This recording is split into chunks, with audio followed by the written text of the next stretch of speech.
Ménage.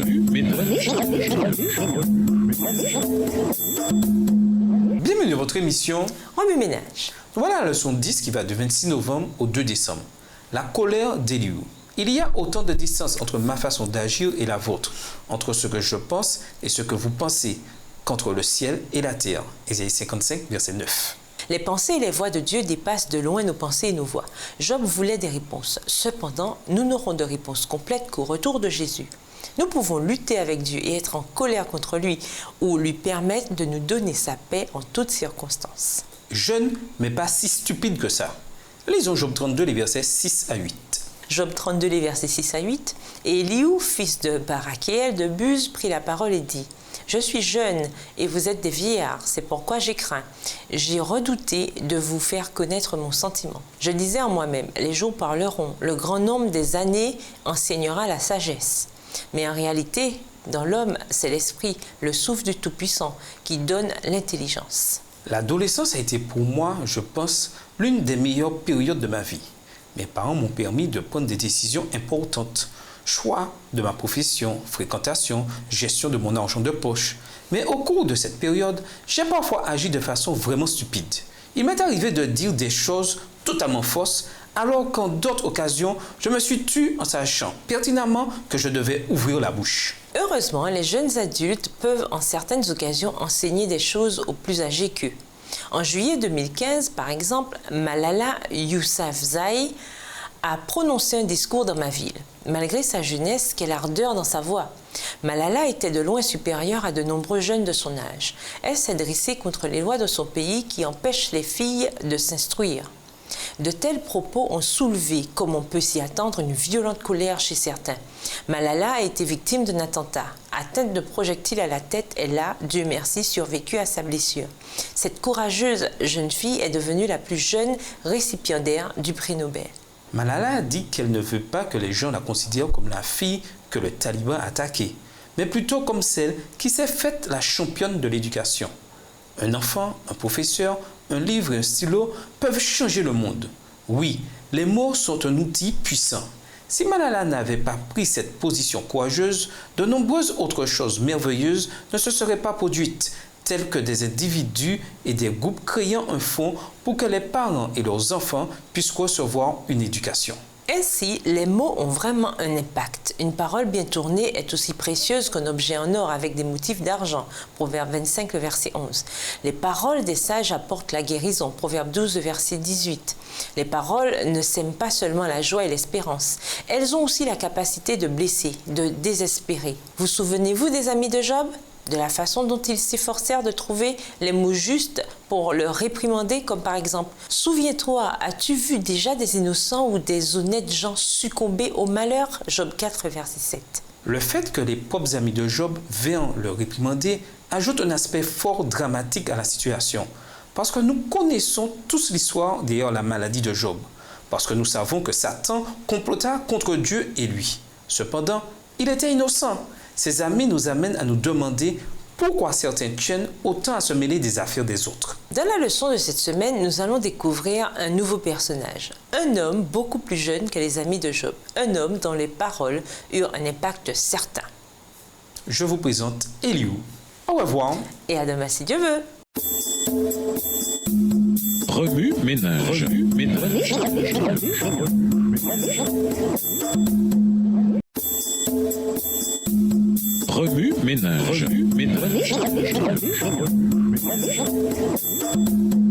Bienvenue dans votre émission. Remue Ménage. Nous voilà au dimanche 27 novembre.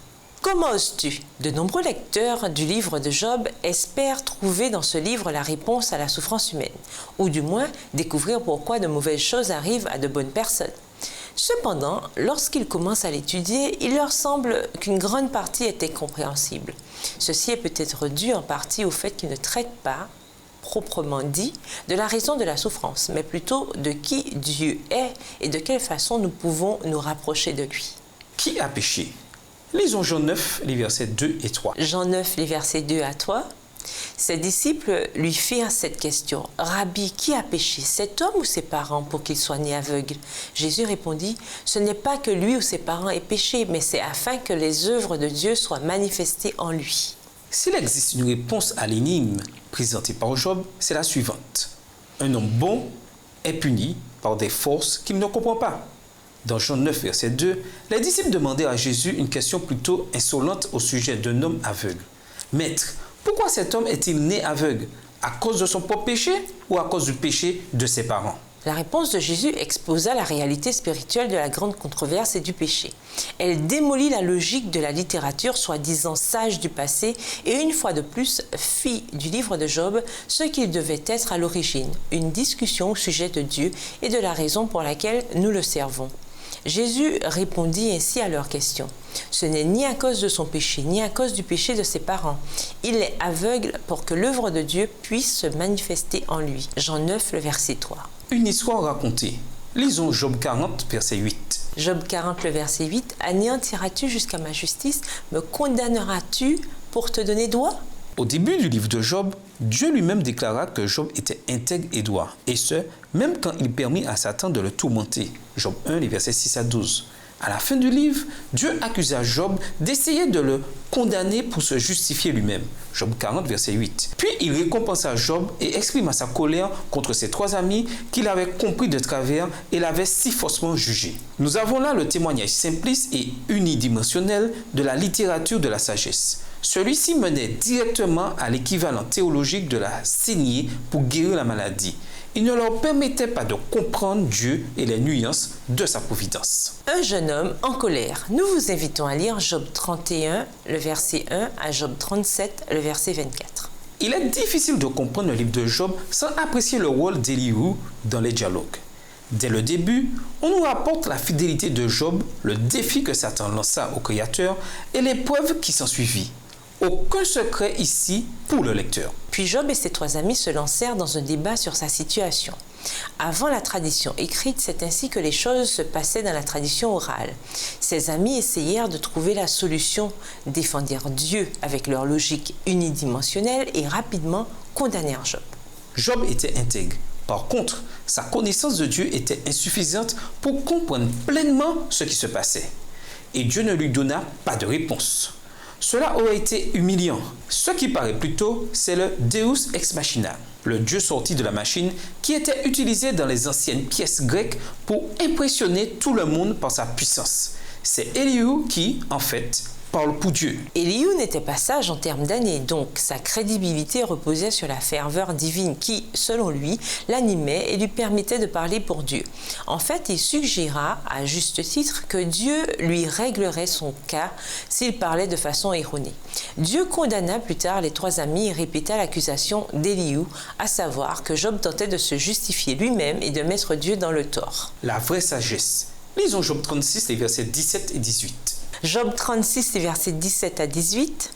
« Mais si tu défends ta cause comme un impie, le châtiment est inséparable de ta cause. Que l'irritation ne t'entraîne pas à la moquerie et que la grandeur de la rançon ne te fasse pas dévier. » Ironiquement, Élihu dit à Job qu'il lui enseignerait la sagesse. Celle-ci nous permet de reconnaître les façons par lesquelles Dieu atteint l'humanité. Il mentionna les songes et les visions de la nuit. Pensez à Joël. Il mentionna la souffrance et les dissensions. Le rapport cause à effet qui, dans la vie, nous tourne vers notre Sauveur. Il insista sur le rôle de médiation du Seigneur, lequel, nous dit l'apôtre Paul, intercède actuellement pour nous dans le ciel. Finalement, il désigna le ciel et la tempête s'approchant en tant que signe de Dieu dans sa création. La réelle réponse qu'Élihu offre à Job se trouve dans Job 36, versets 17 et 18. Pourtant, tu as subi une condamnation et la sentence qui te frappe est sans appel. Que la fureur ne te pousse pas aux excès et ne te laisse pas séduire par l'idée qu'à force de cadeaux, tu achèterais Dieu. Celui qui vient après moi. Nous vous invitons à lire Job 37. Êtes-vous enclin à mettre en doute le rôle d'Élihu en tant que porte-parole de Dieu? Alors relisez le chapitre 37. Ce chapitre constitue une transition de ces points théologiques vers la théophanie de Dieu qui parle de sa création. Élihu commença par des éloges envers Dieu et la tempête et annonça Dieu au petit groupe de débatteurs. Comme toujours, les simples arguments humains sont bien pâles comparés à la réalité de l'Éternel. La crainte de Dieu est en fait le commencement de la vraie sagesse. Connaître Dieu, c'est le but final de la vraie sagesse. Au ménage, pourquoi Job avait-il tant de mal à comprendre Dieu? Pourquoi Elihu attendit-il aussi longtemps pour prendre la parole? À la fin du livre de Job, après l'épreuve, est-ce que tout redevint comme auparavant? Expliquez. Est-il correct de vouloir en découvrir davantage sur Dieu? Expliquez. Au revoir. Et à demain si je veux. Remue ménage. Remue ménage.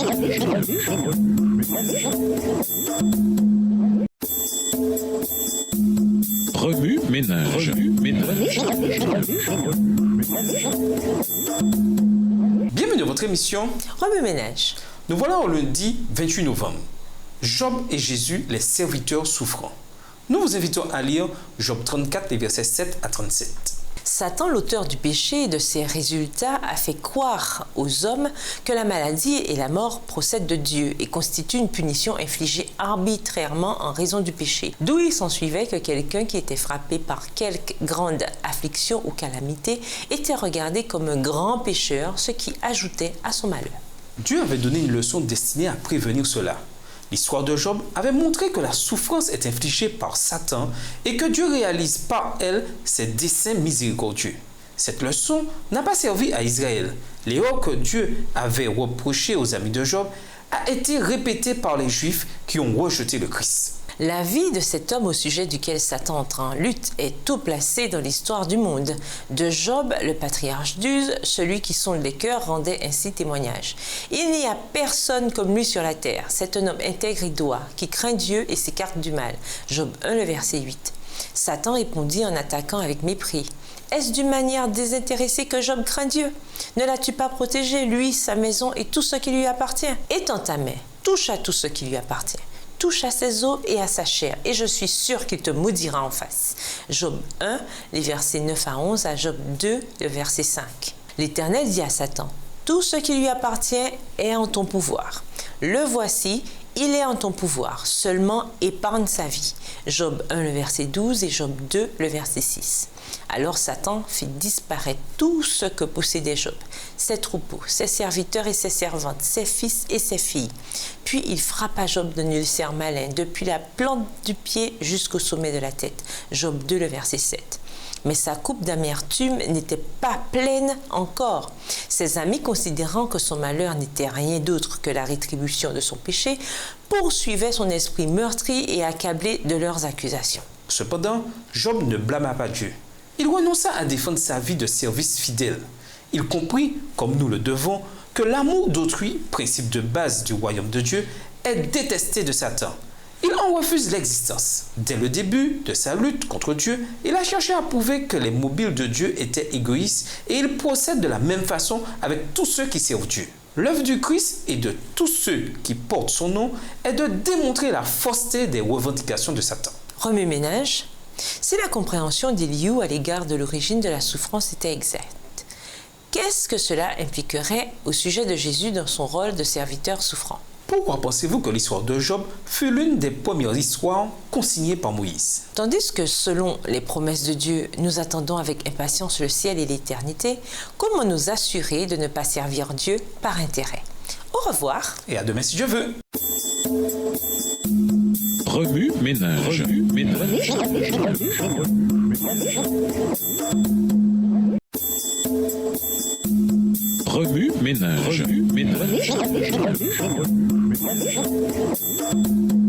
Bienvenue dans votre émission. Remue ménage. Nous voilà au mardi 29 novembre. Deux hommes qui eurent un impact. Lisons Job 34, le verset 10. Job 34, verset 10. Écoutez-moi donc, homme de sens. Loin de Dieu l'injustice, loin du Tout-Puissant l'iniquité. Un jour, à Denver, au Colorado, une femme découvrit une enveloppe contenant cette note. Vous avez trouvé cette enveloppe? Alors, c'est votre jour de chance. S'il vous plaît, prenez 40 $ et faites quelque chose de gentil pour quelqu'un d'autre. L'enveloppe contenait aussi des billets de 20 $ pour un total de 100 $. La femme se paya un bon repas, puis donna le reste de l'argent à la caissière qui, à son tour, pourrait payer les repas d'autres personnes. Certains étrangers sont vraiment gentils. Ils ne cherchent qu'à faire plaisir et ils espèrent que leur bonne action va inspirer les autres à faire quelque chose de bien pour quelqu'un d'autre. Lorsque j'ai demandé à mes amis à l'église s'ils connaissaient quelque chose sur un dénommé Elihu, ils m'ont tous regardé avec surprise. Personne n'avait jamais entendu ce nom auparavant. Pour eux, c'était un étranger et sûrement pas cet étranger qui distribuait de l'argent gratuitement. Beaucoup plus jeune que Job et ses amis, il aimait discourir. Ses propos couvrent 6 chapitres du livre de Job. Cet étranger, des plus intéressants, eut un impact sur ceux qui l'écoutaient. Élihu prend donc la parole au chapitre 32 à 37. Par contre, on n'a que peu d'informations sur lui. Élihu n'est mentionné ni avant ni après dans le livre. Cependant, il est le seul personnage sur lequel l'auteur donne davantage de détails sur ses ancêtres. Vous êtes-vous déjà demandé qui a écrit le livre de Job? De nombreux érudits modernes croient que Moïse en est l'auteur. Il passa 40 années à Madian, ce qui explique la saveur arabique évidente que l'on retrouve dans tout le livre. Les antécédents égyptiens de Moïse expliquent aussi les allusions à la vie et à la pratique égyptienne qu'on y retrouve également. L'image de Dieu en tant que créateur et soutien cadre bien avec le récit de la création conservé dans un autre livre de Moïse. Élihu aimait discourir. Ses propos se retrouvent dans 6 chapitres de la Bible. Son nom signifie « Il est mon Dieu » ou « Mon Dieu c'est lui ». Il était en vérité un étranger des plus intéressants dont l'histoire influence de nombreuses personnes. Remue-ménage, qui a eu un impact positif sur votre vie? Comment pouvez-vous être, sans risque, un étranger qui aide les autres sans rien espérer en retour? Au revoir. Et à demain si Dieu veut. Remue-ménage. Remue-ménage.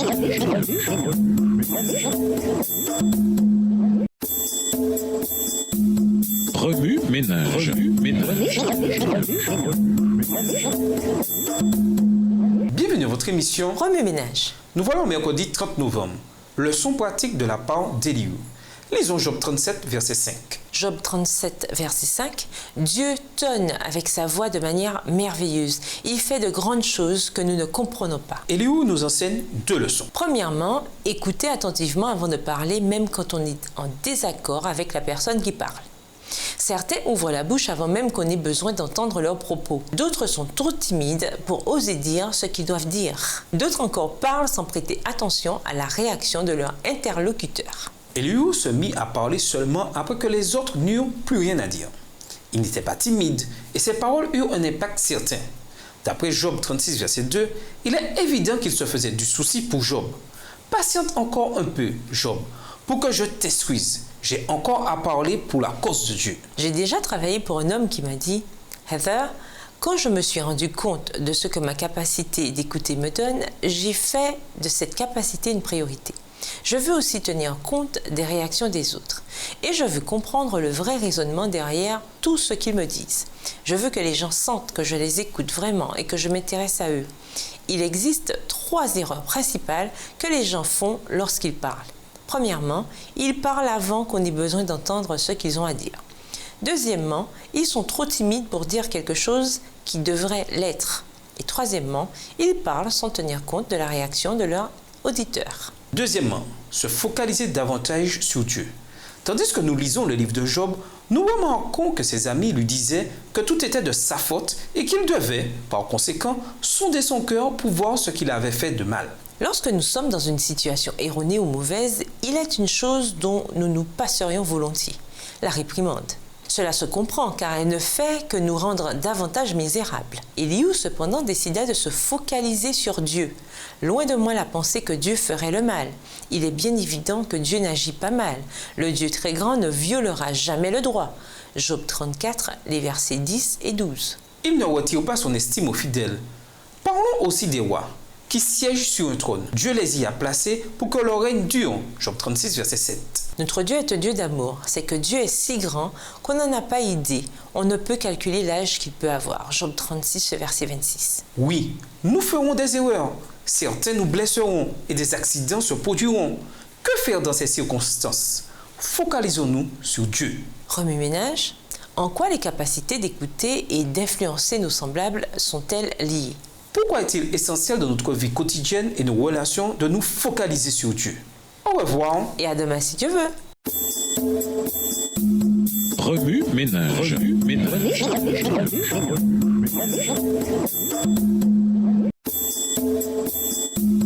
Remue-ménage. Remue-ménage. Bienvenue dans votre émission. Remue-ménage. Nous voilà au jeudi 1er décembre. Que penser d'Élihu? Lisons Job 32, les versets 2 et 3. Job 32, les versets 2 et 3.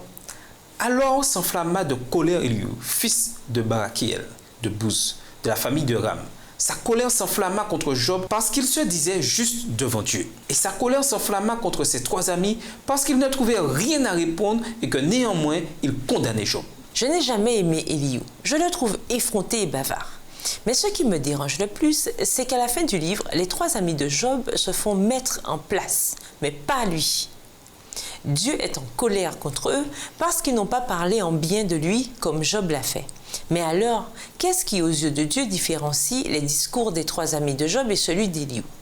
Se pourrait-il que celui-ci parle en bien de Dieu? Dans leur compréhension de la raison de l'affliction de Job, les 3 amis et Elihu ne diffèrent pas tellement. Ses amis affirment « Voici le sort que Dieu réserve aux criminels, la part que le Dieu très grand destine aux tyrans. » Job 27, verset 13. Elihu déclare que Dieu rend aux humains ce qu'ils ont mérité et il les traite chacun d'après ce qu'il a fait. Job 34, verset 11. Les amis et lui impliquent donc que Job est coupable et mérite son châtiment. Les amis soulignent que Dieu peut faire souffrir, mais il répare aussi. S'il fait une blessure, il la soigne lui-même. Job 5, verset 18. La déclaration d'Elihu est similaire, mais Dieu corrige aussi l'homme par la souffrance qui le jette sur un lit. Job 33, verset 19. Les amis Elihu impliquent donc que Dieu est la source des mauvaises choses qui arrivent à ses enfants. Les amis de Job et Elihu sont également d'accord sur la question de la souffrance. Ils tourmentent Job en l'accusant d'erreur morale. Job 11, versets 6 et 14, Job 15, versets 4 et 6, Job 22, verset 49. Comme le fait Elihu, Job 36, versets 17 et 19. Les amis et lui insinuent donc que Job doit ravaler son orgueil, supplier Dieu de lui pardonner et accepter son sort. Point final. Quelle est donc la différence entre les diatribes des 3 amis de Job et celle d'Elihu? Différence suffisante pour que Dieu réprimande les 3 amis, mais ne dise rien à Elihu. Est-il possible qu'il n'y ait aucune différence en ce qui a été dit, mais que la réponse réside plutôt dans le pourquoi cela a été dit? Tandis que les amis de Job sont outrés des attaques de celui-ci contre leur point de vue, Job 11, verset 3, Job 20, les versets 1 et 2, et Elihu, lui, est en colère pour une autre raison. Cela provoqua l'indignation de certains Elihu. Son indignation éclata contre Job parce que celui-ci prétendait avoir raison contre Dieu. Job 32, le verset 2. L'histoire d'Elihu nous dit peut-être, en partie du moins, que Dieu s'intéresse davantage à notre relation avec lui qu'à notre théologie et qu'il peut même, parfois, fermer les yeux sur les erreurs d'une personne qui se met en colère pour défendre son Dieu. Remue-ménage, réfléchissez à d'autres exemples bibliques de gens qui, en dépit de leur fausse théologie ou de leur errance, ont été l'objet de la miséricorde divine en raison de leur consécration envers lui. Au revoir. Et à demain si Dieu veut. Remue-ménage. Remue-ménage.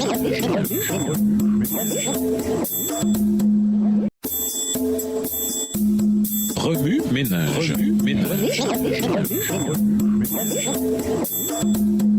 Bienvenue dans votre émission Remue-ménage. Nous voilà au vendredi 2 décembre. La vraie sagesse ne vient pas de l'âge, mais de Dieu. Lisons Job 34, les versets 10 et 12.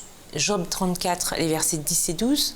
Écoutez-moi donc, hommes de sens, loin de Dieu, l'injustice, loin du Tout-Puissant, l'iniquité. Verset 12. Non, certes, Dieu ne commet pas l'iniquité, le Tout-Puissant ne viole pas la justice. Pour conclure, dans une salle pleine de toutes sortes de gens, où l'âge, les cultures et les expériences diffèrent, qui a le plus de sagesse? Ceux qui ont vécu le plus longtemps? Ceux qui ont souffert le plus? Ou ceux qui tirent leur sagesse d'une source de connaissance venant d'en haut?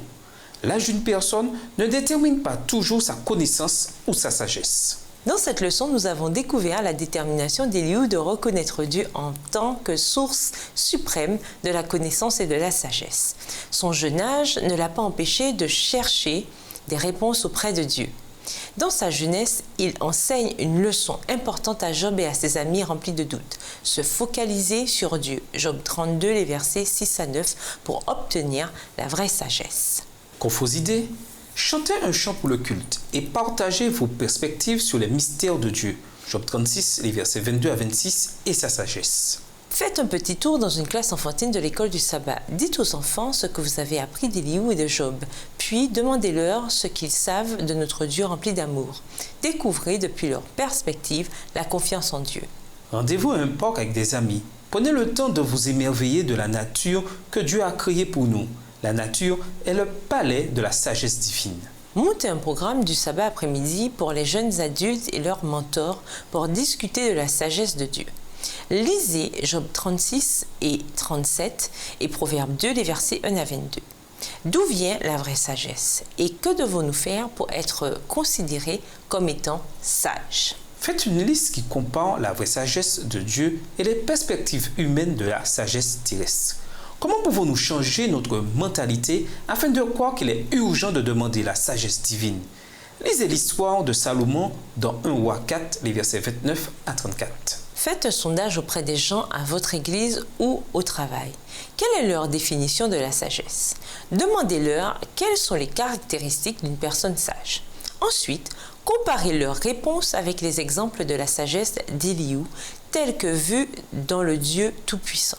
Pour aller plus loin, nous vous invitons à lire Job 37, les versets 14 à 24. Ainsi que dans le livre Message à la jeunesse, la section 2, le chapitre 19, intitulé « Le caractère se fortifie par la lutte » aux pages 76 à 78, écrit par Ellen G. White. Au revoir. Et à demain si Dieu veut. Remue ménage.